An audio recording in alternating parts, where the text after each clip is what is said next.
Kaya pag nag-chapsuy ka, ako, pag umorder ako ng chapsuy, gusto ko yung maraming cabbage. Tsaka pag nasa KFC ako, umorder ako ng coleslaw. Di ba yung coleslaw? Tinagtad lang na cabbage yun.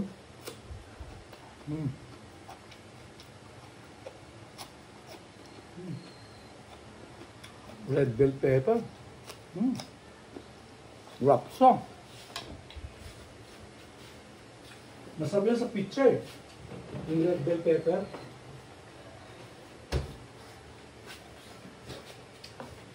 So Shakey's, yung pizza nilang manager's choice sa Shakey's, ang daming red bell pepper, no? May green pa, pero mas kuanda yung red bell pepper.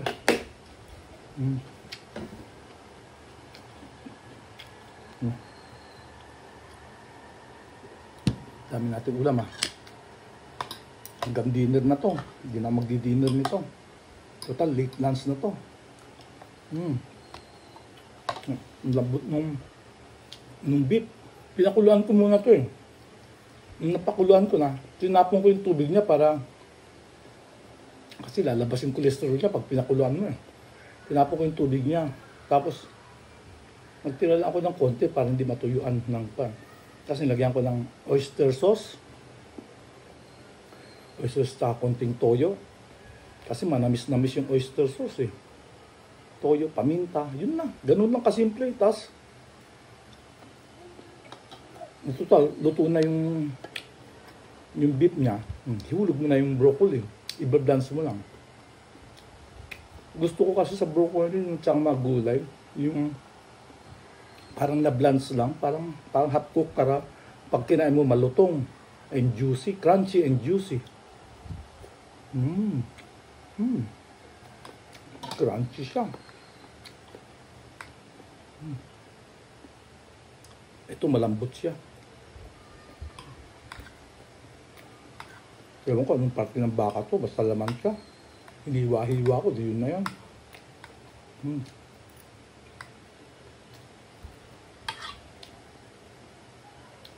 Ito yung baby na tuna. Tira ko to kahapon. Kagabi. Kasi ang breakfast ko gabi, early breakfast ako ng 2 burger. Tapos nung pagdating ng gabi, baka gutumin ako. Nagluto ako nagpaksiw ako nito. Pinaksiw ko sa bunga ng kamyas. Di ba maasim yun? Kaya konting suka na lang nilagay ko. Anong nangyari? Parang flavoring na lang yung vinegar.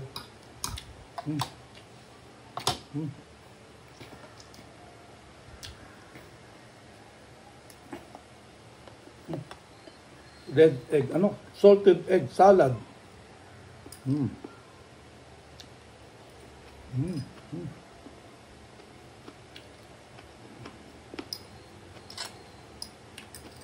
Bili mo isang pirasong kamatis, 3 pesos.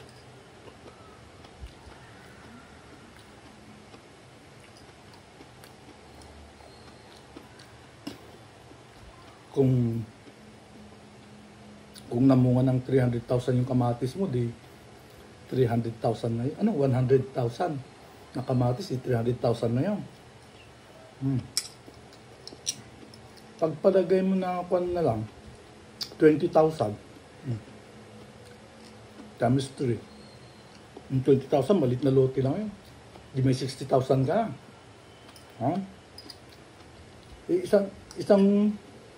Isang buwan lang naman isang buwan mo lang itatanim yung kamatis, mamumunga na in a month's time.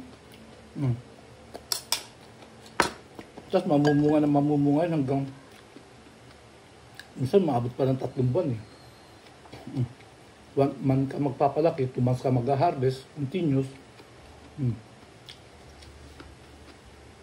Kung 60,000, di 120,000. Ang magagastos mo lang siguro doon, 20,000. Ewan ko estimate. Guess ko lang yung guesstimate. Talaga, pangarap ko talagang maging kwan. Pag nag-retire ako, pangarap ko talaga maging farmer eh. Yung meron kang Meron kang tamang-tama lang na garden, vegetable garden, tapos may fish pond, may alaga kang kambing, tapos may mga manok, mga pato, ganyan. Ganun lang. Tapos, every month or twice a month, dadalaw ka sa bayan, mangungulay ka sa mga paupa mong 4-story building. Ganun lang kasimple. Diba? Malit na bahay lang, kubo lang, 2 bedroom lang. 1 bedroom para sa'yo, 1 bedroom para sa mga pag may bisita ka, mga relatives na dadalaw sa'yo.